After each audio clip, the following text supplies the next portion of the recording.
فات اتكلمت فيه عن ايه السبب الاساسي اللي خلانا شلنا الغده الدرقيه، وايه الاسباب اللي بتخلي كل حاجه في جسمنا تعبانه وما زلنا تعبانين وحاسين بالارهاق وبالتعب وبالخمول وبالالم في العظام.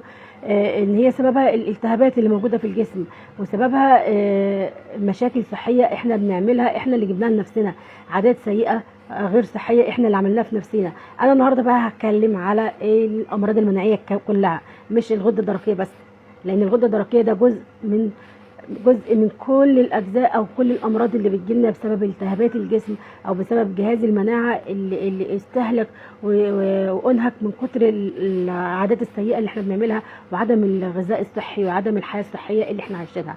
ايه هي الامراض المناعيه المزمنه دي؟